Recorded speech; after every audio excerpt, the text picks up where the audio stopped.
JNU पर जब आक्रमण किया गया तो कहा गया कि JNU enemy of the nation है, intellectuals enemy of the nation है, writers enemy of the nation. Urban Naxal हर वो व्यक्ति है जो सत्ता का आलोचक है। तो गांधीवादी भी उनकी निगाह में अर्बन नक्सल है, समाजवादी भी अर्बन नक्सल है, कांग्रेस पार्टी भी अर्बन नक्सल है। और सरकार आपकी नोटिस कैसे लेती है? पुरस्कार देकर नोटिस नहीं लेती। पिछले 9 वर्ष से वे पत्रकार नहीं हैं, वे सरकार के प्रचारक हैं। न्यूज़ क्लिक तो पिछले 3 साल से निशाने पर था। जो स्वतंत्र मीडिया संस्थान होंगे वो प्रायः सरकार के आलोचक होंगे। जो भी सरकार के विरुद्ध कुछ बोल रहा है उसको कहा जा रहा है कि नहीं, सरकार के विरुद्ध नहीं बोल रहा है, वो देश के खिलाफ बोल रहा है।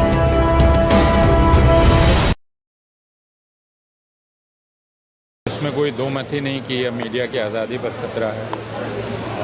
सूचना के, जनता का जो सूचना का अधिकार है उसको सूचना मिलनी चाहिए, और जो भी माध्यम उसे सूचना पहुंचाते हैं उन सारे माध्यमों को बंद कर देने की कोशिश है। तो कल जो पूरे न्यूज़ क्लिक पर हमला किया गया है, उसके पत्रकारों के साथ का फ़ोन ले लिया गया जिसके ज़रिए वो काम करते हैं। तो इसका अर्थ यह है कि अब इतने सारे पत्रकार एक लंबे समय तक काम नहीं कर पाएंगे। तो एक स्रोत तो बंद कर ही दिया गया जिससे जनता को पता चल सकता था कि हालात क्या हैं और उनको समझने का के कुछ औजार उसको मिल सकते थे। तो और अगर इसके पहले इतिहास देखें तो वायर हो या बीबीसी हो, न्यूज़ लॉन्ड्री हो, इन सब पर सरकार ने अलग अलग ढंग से हमले किए हैं। तो ये एक पैटर्न का हिस्सा है, ये कोई अलग से हुई चीज़ नहीं है। और न्यूज़ क्लिक तो पिछले 3 साल से निशाने पर था। इन्फोर्समेंट डायरेक्टरेट का छापा पड़ रहा था, बाकी चीज़ें चल रही थी, और ये सबसे ताज़ा है। पर इस तरह की जब कार्रवाई होती है तो सरकार, सत्ता से जुड़े जो लोग हैं वो कहीं ना कहीं इसको देश से जोड़ने की कोशिश करते हैं, देश विरोधी गतिविधि को लेकर जाने की कोशिश करते हैं। क्या है मैंने ये बात चीन की सरकार कहे, यह बात जब स्टालिन था तो स्टालिन की सरकार कही, या इस तरह की सरकारें ये बात करती हैं कि जब भी जो स्वतंत्र मीडिया संस्थान हैं और जो स्वतंत्र मीडिया संस्थान होंगे वो प्रायः सरकार के आलोचक होंगे, कोई भी सरकार हो, तो उनको वो कोशिश करती है साबित करने की कि वो सरकार के आलोचक नहीं है, वो बल्कि देश विरोधी हैं, जिससे वो देश की जनता को उनके खिलाफ खड़ा कर सकें कि नहीं ये हमारे खिलाफ नहीं है, बल्कि देखिए ये राष्ट्र विरोधी है। और यही कोशिश अभी की जा रही है कि जो भी सरकार के विरुद्ध कुछ बोल रहा है उसको कहा जा रहा है कि नहीं, सरकार के विरुद्ध नहीं बोल रहा है, वो देश के खिलाफ बोल रहा है। तो सरकार की तरफ से यही साबित करने का प्रयास किया जा रहा है। पर अभी भी देखा जाए तो कई पत्रकार हैं जिन्होंने खुले तौर पर इस कार्रवाई का समर्थन करते हुए लिखा है कि कुछ चिंदी पत्रकारों पर कार्रवाई हो गई तो क्या प्रेस की आज़ादी को खतरा हो गया? जो ऐसा कह रहे हैं उनके बारे में सारे लोग जानते हैं कि वो कभी पत्रकार हुआ करते थे।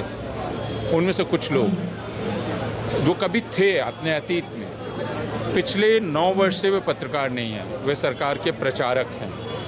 यह बात वे भी जानते हैं, पूरी दुनिया जानती है, वो स्वीकार करे अस्वीकार करे, लेकिन इस बात को वो जानती है। पर ये कौन तय करेगा? ऐसे तो वो कहेंगे कि हम पत्रकारिता कर रहे हैं, ये लोग ये बिल्कुल मोदी विरोधी हैं। हाँ, बिल्कुल कर सकते हैं। और पत्रकारिता का एक तो कसौटी उसकी है ही, पत्रकारिता की एक कसौटी ये है कि सत्ता जो भी दावा करती है उस दावे की वो जांच करती है। इस कसौटी पर कौन मीडिया प्लेटफॉर्म खरा उतरता है, कौन नहीं, ये देख लिया जा सकता है।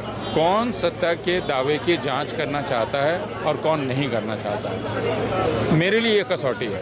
कोई क्या दावा करता है ये एक अलग मसला है। पर जब ये कहा जाता है कि सिर्फ मोदी विरोधी चश्मे से हर चीज़ को दिखाना, ये भी तो प्रश्न मोदी विरोधी चश्मे का नहीं है। प्रश्न यह है कि यह अधिकार और यह कर्तव्य है दरअसल मीडिया का कि जो सत्ता दावा करती है उस दावे की वह जांच करे, यह उसका काम है। उसका काम सरकार का प्रचार करना नहीं है, क्योंकि इसके लिए सरकार का प्रचार विभाग है। वह विज्ञापन देता है, पूरे पृष्ठ के विज्ञापन देता है, मुख पृष्ठ खरीद लेता है, तो वह करने की आपको आवश्यकता नहीं है। सरकार बता रही है कि मैं क्या कर रही हूँ, होर्डिंग लगाती है, बाकी चीज़ें करती हैं, आपका काम है उसकी जांच करना, न कि अपने न्यूज़ बुलेटिन में उसी चीज़ को दोहराना। यह आपका काम नहीं। पर अब जो ये कार्रवाई हुई है उससे देश में किस तरह का संदेश जाने वाला है? देखिए, देश को ये बताने का प्रयास किया जा रहा है कि इस देश में कुछ चीनी एजेंट हैं, कुछ पाकिस्तानी एजेंट हैं, कुछ देश विरोधी लोग हैं। तो देश में अब enemy of the nation manufacture करने की कोशिश की जा रही है पिछले कई वर्षों से।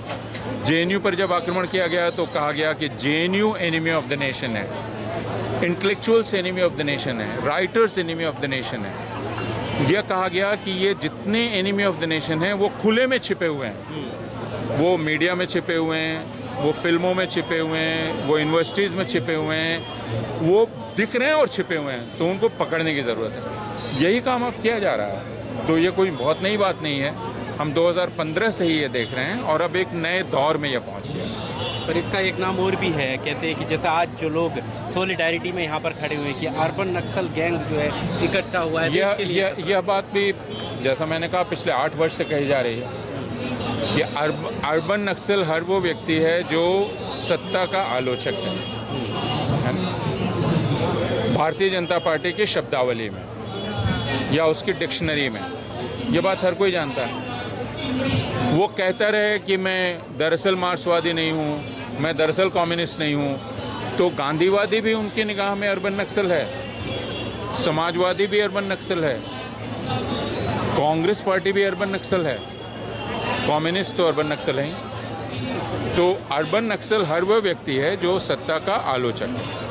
अभी आखिरी सवाल आपका, जो इस कार्रवाई के बाद बहुत सारे मीडिया संस्थान हैं जो फ्रीली काम करते हैं, जनता के साथ जुड़कर उनके हितों की बात करते हैं, लगता है उनका जो उम्मीद है, भरोसा है काम करने का वो कमज़ोर हुआ होगा या कुछ कमी आएगी इस तरह की रिपोर्टिंग में पत्रकारों की? कम से कम आज जो यहाँ जमावड़ा है उसको देखकर तो मुझे नहीं लगता है। मुझे ऐसा लगता है कि उनका संकल्प शायद कुछ और मजबूत हुआ है, क्योंकि आपको भी अपने काम पर गर्व तब होता है जब उसके नोटिस ले जाती है, और सरकार आपकी नोटिस कैसे लेती है? पुरस्कार देकर नोटिस नहीं लेती है।